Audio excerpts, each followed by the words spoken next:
Y estamos aquí hoy con él, bueno, sobre todo para dar luz y para, para de alguna forma informar a todo el mundo, a todos los cotos que nos están llamando en estos días, con el objetivo de informar sobre la situación de la enfermedad hemorrágica epizootica. Y que, bueno, pues Cristian, estas semanas creo que todos estamos teniendo llamadas y creemos desde Fundación Artemisa importante dar pues conocimiento de cuál es la situación y las diferentes preguntas que debemos hacer y que esperamos que puedan servir, bueno, para que la gente pues entienda cuáles son los pasos que se tienen que dar y tal. Cristian, ¿en qué consiste esta enfermedad? ¿Cuáles son sus vectores y qué especies están afectadas? Vale, pues en poquitas frases. Lo primero y más importante es que no es una zoonosis, esto no se transmite a las personas. Lo segundo es una enfermedad transmitida por vectores, es decir, es una enfermedad vírica que requiere vectores biológicos para su ciclo. Y esos vectores son culicoides, que son unos mosquitillos muy pequeños, casi microscópicos, que se mueven con el viento con muchísima facilidad de un sitio a otro. Esta enfermedad, el virus que produce esta enfermedad, está muy cercanamente emparentado con los que producen la lengua azul. Los dos se transmiten por el mismo tipo de vector y los dos tienen esencialmente la misma epidemiología. La diferencia es que la enfermedad hemorrágica epizootica afecta más a cérvidos, fundamentalmente en Norteamérica al ciervo de cola blanca, mientras que la lengua azul pues, afecta más a ovinos fundamentalmente. ¿Cuáles son los síntomas de esta enfermedad? Vamos a ver, lo que se van a encontrar son esporádicamente, no masivamente, sino esporádicamente, animales que presenten un comportamiento extraño, que estén débiles, que estén con fiebre, que estén a lo mejor cerca de charcas y eventualmente en casos ya muy graves, pues animales algo delgados, que sean incapaces de huir, que no presenten ese instinto de huida. Eventualmente, si nos podemos acercar al animal moribundo o si nos encontramos un cadáver fresco, podemos ver también algunas lesiones en mucosas orales, en labios, eventualmente incluso la lengua o los labios amoratados por las dificultades respiratorias y por esas mismas dificultades respiratorias eventualmente algo de aparición de espuma que puede ser más o menos sanguinolenta. ¿Esta enfermedad es consecuencia de un exceso de población en el coto? No, en este caso lo único que facilita la población, pero la población de todos los ungulados silvestres juntos, es la generación de materia orgánica que le viene bien al vector para reproducirse. Pero realmente es una enfermedad que se transmite por vectores, luego es independiente de la densidad de animales.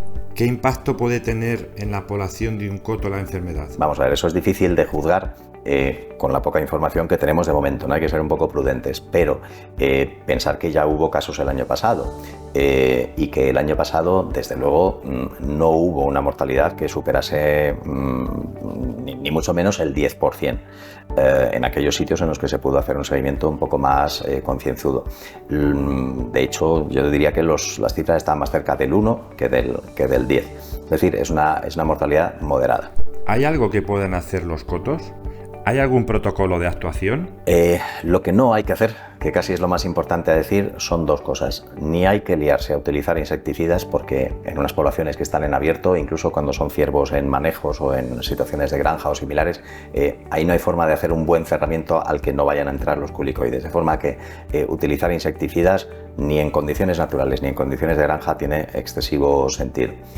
La segunda cosa que no hay que hacer es secar charcas o secar puntos donde se sospeche que críen mosquitos, porque los culicoides no crían donde crían los mosquitos comunes que nos pican a nosotros, sino que crían en cualquier acúmulo de materia orgánica, cualquier montón de heces, de ciervo, de vaca, da igual, cuando haya un poquito de humedad, a lo mejor de la tormentilla pequeña que cayó anteayer. Es decir, eso puede estar en cualquier sitio, es imposible identificarlo, localizarlo y tratarlo, de modo que es mejor no utilizar insecticidas y tampoco secar charcas porque no es ahí donde se reproducen.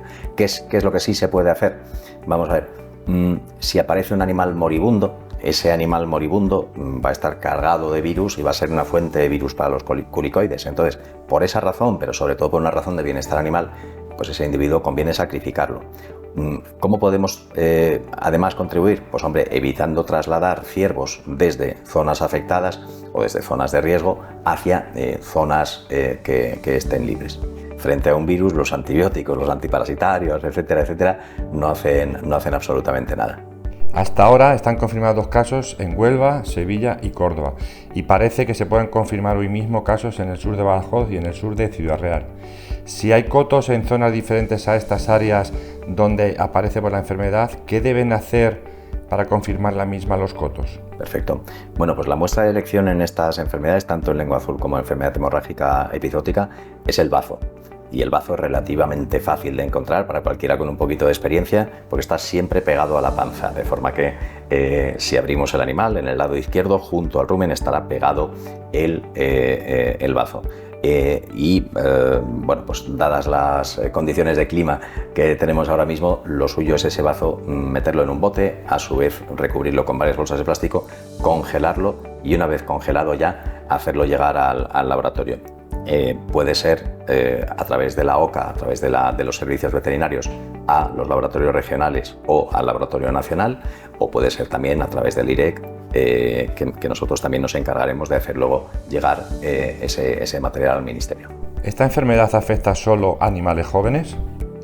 No necesariamente. Nosotros hemos observado algún caso en animales un poco más crecidos y también hemos observado, o al menos tenemos alguna indicación de que puede haber algún nivel de mortalidad perinatal, es decir, puede haber algún problema de abortos tardíos, algún problema de dificultades de parto y algún problema también de mortalidad neonatal, es decir, de crías que nacen y se mueren al día o a los pocos días. ¿La evolución de la enfermedad este año puede ser diferente a la de otros años? A ver, está siendo distinta del año pasado, porque el año pasado los casos los hubo en otoño, ¿no? Bastante tarde. Lo que ocurre es que los casos van a ser función fundamentalmente de la población de culicoides.